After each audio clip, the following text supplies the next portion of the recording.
시간에 죄인을 위한 사랑이라는 제안에 함께 은혜 나누도록 하겠습니다. 사랑하는 여러분, 특별히 하나님의 사랑이 느껴지는 복된 시간 되시기를 바랍니다. 더 나아가 하나님의 사랑이 그 무엇보다도 더 나에게 귀하다라는 고백이 있었으면 참 좋겠습니다. 시편 63편 3절에는 주의 인자하심이 생명보다 나음으로 내 입술이 주를 찬양할 것이라 이렇게 말씀합니다. 이 세상에서 아무리 소중히 한 것이 있다 한들 생명보다 더 귀한 것이 있을까요? 그러나 다윗은 생명보다 하나님의 인자하심, 즉 사랑이 더 소중하다라고 고백하고 있습니다. 그렇다면 왜 하나님의 사랑이 생명보다 더 나을까요? 오늘 읽은 로마서에 그 답이 나와 있습니다. 5, 6절 말씀을 제가 읽어드리겠습니다. 소망이 우리를 부끄럽게 하지 않으면 우리에게 주신 성령으로 말미암아 하나님의 사랑이 우리 마음에 부은 바 됨이니, 계속해서 6절입니다. 우리가 아직 연약할 때 기약대로 그리스도께서 경건하지 않는 자를 위하여 죽으셨도다. 아멘. 하나님의 사랑이 생명보다 나은 이유가 무엇인가? 그 사랑은 바로 우리를 위하여 죽으셨기 때문입니다. 성부께서 우리를 살리기 위해서 독생자 예수 그리스도를 이 땅에 보내주셨습니다. 그리고 성자께서는 성부의 계획에 따라 십자가에 달리셨죠. 그리고 성령께서는 십자가에 나타난 그 사랑을 우리 마음에 쏟아 부으셨습니다. 손에 찍어서 조금 바르거나 뿌리는 정도가 아니라 폭포수 같은 은혜를, 그 사랑을 마음에 부어 주셨습니다. 우리도 주변에서 누군가를 위해 대신 죽는 경우를 종종 보게 되죠. 부모가 자녀를 대신하거나 혹은 자녀가 부모를 대신해서 죽는 경우가 있습니다. 군대에서는 또 우리가 강제구 소용을 떠오르면 부하들을 위하여 술탄을 끌어안고 고귀한 희생을 한 경우도 있습니다. 한 몸을 기꺼이 바친 것입니다. 최근에 누적 관객 수 1689만 명을 찍은 영화 왕과 사는 남자를 보셨나요? 기자가 감독에게 그 인기 비결을 물어보니까 이렇게 대답했습니다. 요즘은 계산을 중요하게 따져보는 그런 시대입니다. 그런데 나를 희생하고 나의 이익을 버리면서까지 내가 옳은 일을 한다는 것, 그 자체에 관객들이 감동을 받은 것 같습니다. 이렇게 대답했다라고요. 그렇습니다. 우리 선한 사람들, 의로운 사람들, 내가 사랑하는 사람들을 위해서는 얼마든지 죽을 수가 있겠죠. 그것도 쉽지는 않지만요. 그런 것도 감동을 주는데, 내가 사랑하지 않는 사람들, 저 사람 보면 나 같이 있고 싶지 않아, 미워하는 사람이 있단 말이죠. 함께하기 싫은 사람, 그 사람을 위해서 내 목숨을 내가 과연 내어드릴 수가 있나, 한번 생각해 보시기 바랍니다. 의사자들 중에는 그런 분들이 있죠. 이렇게 자기 목숨을 초계처럼 내놓고 그분들을 살리고 이런 케이스입니다. 여러분, 우리가 예수님과 원수 되었을 때 예수님은 우리를 위해 목숨을 내어주셨다. 우리가 원수 되었다는 것은 삶의 주인이 나라는 겁니다. 내 삶의 중심에 예수님을 모셔드리고 예수님이 나를 이끌어가도록 내어드려야 되는 것에 불구하고 예수님을 내 안에 모셔드리지 않고 초청하지 않고 내가 주인이 되어서 내 맘대로 사는 것, 이것이 바로 예수님과 원수된 삶이라는 겁니다. 예수님과 원수된 삶을 살게 된다는 것, 즉 무엇이냐? 사람들과의 관계에서 갈등이 늘 빚어지는 겁니다. 내 멋대로 살고 내가 중심이 돼서 내 판단대로 내가 끌고 가기 때문에 다른 사람들과의 갈등이 계속되고 화목하지 못한다. 이걸 보면 알 수 있다라는 사실이죠. 예를 들어서 이렇습니다. 등산을 좋아하는 사람이 있다면 그 사람은 늘 등산을 머릿속에 떠올릴 겁니다. 오늘은 이번 주에는 쉰다면 이번 주에는 어느 산으로 갈까? 코스는 어떻게 잡을까? 내려올 때는 어떻게 하고 식사는 어디 가서 뭘 먹을까? 또 어떤 사진을 내가 근사하게 찍어올까? 이런 구상들을 한다는 거죠. 그리고 그 사람은 실제로 행동으로 그걸 옮기게 됩니다.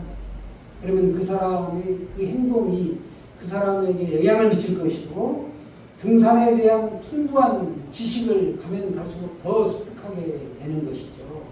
그러면 여러분, 세상을 사랑하지 마십시오. 이 세상을 사랑하면 이 세상에 대한 생각이 자꾸 내 안에 들어오게 되고, 그렇게 묵상하다 보면 나는 세상을 닮아가는 사람이 된다는 거죠.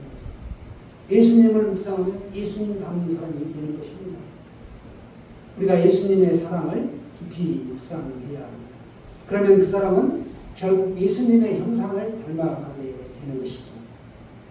예수님의 십자가 사랑은 사람을 좌석처럼 끌어당기는 그런 마법의 힘이 있다는 것입니다. 우리도 십자가의 사랑에 이끌려서 교회에 나온 겁니다. 내가 선택해서 나온 것 같지만 그 이면에는 수많은 사람들이 나에게 복음을 증거해 줬고, 내가 또 하나님의 그 감동에 이끌려서 교회에 나오게 된 것이죠. 더구나 이런 연약한 예수 그린 교회에 나와서 신앙생활 한다는 것, 이거는 내 의지대로 된 게 아니라 감동을 주시고 성령의 사랑에 이끌려 나오게 된 것이라는 사실입니다. 예수님을 향한 사랑, 감동을 받으면 예수님께 점점 가까이 가고 싶다. 이게 바로 예수님을 향한 우리의 사랑이죠. 그래서 박해가 온다, 나에게 어떤 불이익이 온다 해도 예수님을 결코 떠날 수 없다. 그 사랑을 위해서 끊어질 수 없다는 겁니다. 내가 내 삶의 주인인데 내 맘대로 살아야지, 내가 원하는 대로 살겠다. 이건 예수님을 떠나는 길입니다. 로마서 5장에 보면 처음에는 소망이 나오고 믿음이 나옵니다. 믿음이 나오고 그 다음에 소망이 나오고 또 그 다음에는 사랑이 나옵니다. 우리가 믿음, 소망, 사랑, 이게 가장 중요하다. 그 중에서도 사랑이다라고 하는데, 오늘 우리가 사랑에 대해서 알아보고 있습니다. 사랑하는 여러분, 개죽음이라는 단어를 들어보셨을 겁니다. 이게 비속어가 아닙니다. 사전에도 당당하게 등재가 되어 있는 단어인데, 아무 가치 없는 허망한 죽음을 우리가 비유적으로 개죽음이다 이렇게 말합니다. 이와는 반대로 공동체나 어떤 나라를 위하여, 민족을 위하여, 또 이웃을 위하여 개인의 몸을 버리고 목숨을 버리는 것, 바치는 것을 숭고한 죽음이다 이렇게 말합니다. 그래서 유대인들은 예수님의 십자가 죽음을 보면서 개죽음이라고 생각을 했다는 겁니다. 나무에 달리는 자마다 저주를 받은 자다라고 신명기에는 분명하게 말씀하고 있습니다. 그래서 예수님 자신이 뭔가 원대한 비전을 가졌다 할지라도 자신들이 볼 때는 저주의 상징인 십자가에서 죽었기 때문에 그 인생은 실패한 인생이고 저주를 받은 것이다 이렇게 생각했다는 겁니다. 그래서 예수님은 결코 메시아일 수가 없다라고 그들은 받아들이지를 않았습니다. 우리 그리스도인들은 예수 그리스도께서 죄인들을 위해, 나 같은 죄인을 위해 대신 돌아가셨다라는 것을 믿습니다. 그런데 나라와 민족을 위해 우리가 숭고한 목숨을 바친 호국 보훈의 달 6월에 애국 선열들이 있습니다. 또 그들은 우리가 의사나 열사나 이런 사람들과 같은 동격으로 영웅대접을 받죠. 그들의 선한 행동을 우리가 기리는 겁니다. 아주 흔한 일이 아니죠. 보통 사람들은 할 수 없는 일을 그들이 한 겁니다. 보통 사람들은 어때요? 불의한 일을 보면 대개는 꾹 참습니다. 피해요. 당장 내 일이 아니기 때문에 상관하려 하지 않는다라는 것입니다. 내가 쉽게 할 수 없는 일이기에 희생하는 사람들을 우리는 칭송할 수밖에 없습니다. 또 주변에는 원수를 사랑하거나 미워하는 사람이 있으면 끝까지 대적하고 관계가 흐트러지죠. 이게 우리 보통 사람들의 그 삶의 방식입니다. 그러나 예수님은 죽음을 택할 때 연약한 자들, 원수된 자들, 죄인된 자들을 위하여 십자가에서 자신의 목숨을 드린 겁니다. 하나님 아버지의 순종해서 드린 것도 있지만 인류 구원이라는 원대한 계획하에 자신의 목숨을 희생하신 것입니다.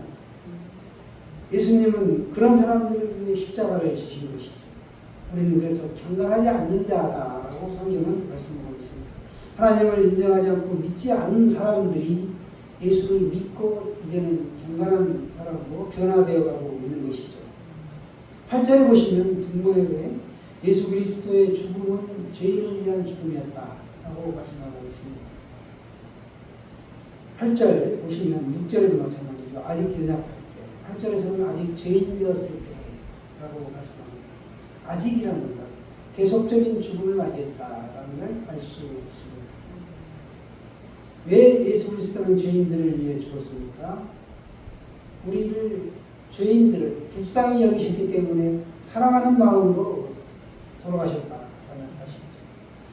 죽기 전에 선택해야 할 성경 구절이 있다라면 수많은 사람들이 한 구절을 선택하는데 오늘 로마서 5장 8절의 말씀을 선택하고 있습니다. 우리가 아직 연약할 때에 기약대로 그리스도께서 경건하지 않은 자들을 위하여 죽으셨다. 6절에는 죽으셨다. 돌아가신 거죠. 번역성에 이제 그렇게 되어 있는데, 그래서 5장 8절에 보시면 우리가 아직 죄인 되었을 때 그리스도께서 우리를 위하여 죽으심으로 돌아가심으로 하나님께서 우리에 대한 자기의 사랑을 확증하셨느니라 이렇게 말씀하고 있습니다. 우리 로마서 5장 8절 말씀 같이 읽겠습니다. 시작. 우리가 아직 죄인 되었을 때 그리스도께서 우리를 위하여 죽으심으로 하나님께서 우리에 대한 자기의 사랑을 확증하셨느니라. 아멘. 여러분, 하나님께서 우리에 대한 자기의 사랑을 확증한 것이 바로 이 십자가 사건이다 라는 걸 성경은 강조하여 말씀하고 있습니다. 기약대로 작정된 시기, 딱 맞게 그 시기에 제때에 돌아가셨다는 겁니다. 태초부터 정하신 계획을 따라 실현시키신 것이죠. 정말 우리 죄인들을 사랑하신다는 것을 확실히 증명해 보인 사건이 십자가 사건이고, 그 사건은 우리 같은 죄인이 바로 구원받을 수 있는 길을 열어주신 것이고, 예수님의 십자가의 죽음과 부활이 바로 복음의 핵심인데 하나님의 사랑의 모습이다라는 걸 알 수 있습니다. 하나님의 사랑은 의인이나 선인만을 위한 것이 아니라 베푸시는 사랑이었고 허무와 죄에도 불구하고 죄인들을 위한 사랑이었다라는 걸 우리가 알 수 있습니다. 바른 죄하고 나쁜 인간들을 우리가 보게 되면 하나님은 저런 사람들 안 잡아가고 뭐하나 싹 쓸어버리는 그만이신데 그런 생각을 가질 수가 있다는 겁니다. 자신이 의로운 심판관이 되어 왜 쓸어버리지 저런 사람들을 용납하는가 이런 마음을 가질 때가 있다는 거예요. 하나님은 기다려주신 하나님이죠. 예수님이 사마리아를 거쳐 예루살렘으로 가고자 할 때 사마리아 사람들에게 거절을 받습니다. 그 길을 통행할 수 없게 합니다. 그래서 그때 제자들이 당장 하늘에서 벼락이 내려 저들을 없애버려야 버리라고 할까요? 라고 제자들은 분노합니다. 그러나 주님은 그런 죄인들을 위해 이 땅에 오신 것입니다. 여러분, 예수 소망으로 현실의 모든 어려움도 넉넉히 이겨나가시기를 바랍니다. 우리가 즐거움으로 기뻐하니 믿음의 결국 곧 영혼의 구원을 받습니다. 우리가 영혼의 구원받는 것, 여기가 핵심이죠. 노아 교회의 성도들은 믿음으로 인해 환난을 겪고 있었는데 로마서를 받을 당시 큰 환난 가운데 있었습니다.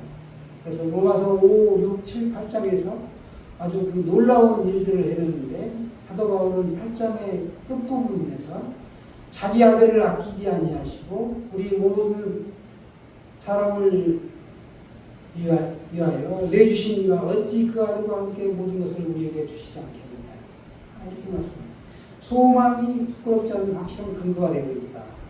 다시 강조해 말씀드리자면 그 이유가 우리에게 주신 성령으로 말미암아 하나님의 사랑이 우리에게 분바되셨기 때문이다 라고 말씀하고 있습니다.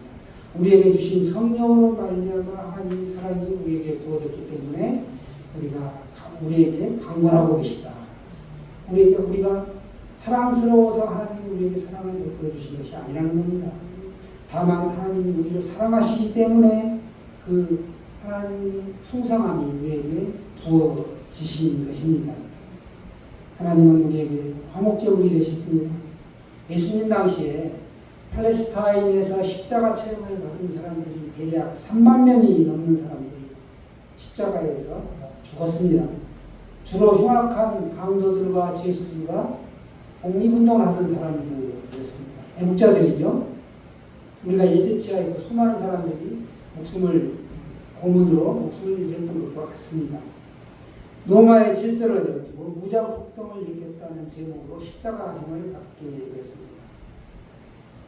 그런데 이들은 후세에 진정한 애국자라고 칭찬을 받게 됩니다.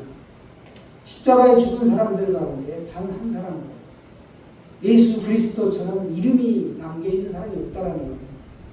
예수 그리스도만이 이름이 기억되어 있다라는 사실을 오늘 말씀드리고 있습니다.